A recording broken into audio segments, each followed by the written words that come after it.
Իսրայելը կոչ է արել Լիբանանի հարավի մի շարք շրջանների բնակիչներին լքել իրենց տները եւ տեղափոխվել ավելի անվտանգ վայրեր, շարունակվող ռազմական գործողությունների ֆոնին։ Ցահալի տվյալներով Հեզբոլլահի դեմ բախումների ընթացքում զոհվել է 4 իսրայելցի զինվոր, եւս 2-ը վիրավորվել են։ Իսրայելական կողմը հայտարարել է, որ չի դադարեցնի հարվածները։ Պաշտպանության նախարար Իսրայել Կացը նշել է, որ թույլ չեն տա հարավից տարհանված շուրջ 600,000 բնակչի վերադարձը, մինչև Իսրայելի հյուսիսին սպառնացող վտանգը չչեզոքացվի։ ՄԱԿ-ը հայտնել է նաև, որ Լիբանանում զոհվել են 3 խաղաղապահներ, նաև լիբանանցի լրագրողներ եւ բժիշկներ։ Գլխավոր քարտուղար Անտոնիո Գուտերեշը դա որակել է միջազգային իրավունքի լուրջ խախտում։ Իսրայելական կողմը հայտարարել է, որ միջադեպը կքննվի։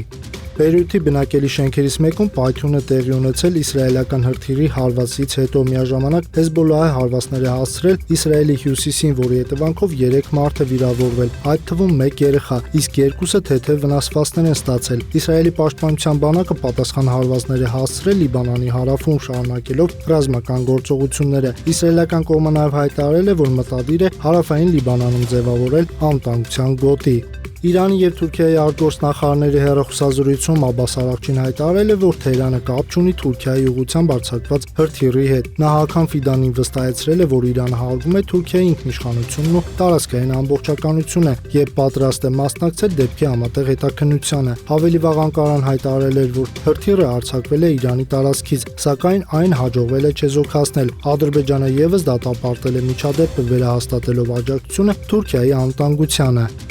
Ուկրաինայի նախագահ Վոլոդիմիր Զելենսկին հայտարարել է, որ Ռուսաստանը Կիևին տվել է 2 ամիս ժամկետ Դոնբասից զորքերը դուրս բերելու համար։ Նրա խոսքով հակառակ դեպքում Մոսկվան նախատեսում է առաջադրել խաղաղության այլ պայմաններ։ Զելենսկին չի հստակեցրել հնարավոր փոփոխությունների բովանդակությունը, սակայն ընդգծել է, որ իրավիճակը շարունակում է մնալ լարված։ Իրաքի ներքին գործերի նախարարությունը հայտնել է, որ Բաղդադում անհայտ անձին քարվանգել են ամերիկացի լրագրող Շելի Քիթսոնին։ Դեպքի պահը ֆիքսվել է տեսանկարահանման համակարգերի կողմից։ Իրավապահները հետապնդման ընթացքում ձերբակալել են 1 կասկածյալի, իսկ մյուսների որոնումները շարունակվում են։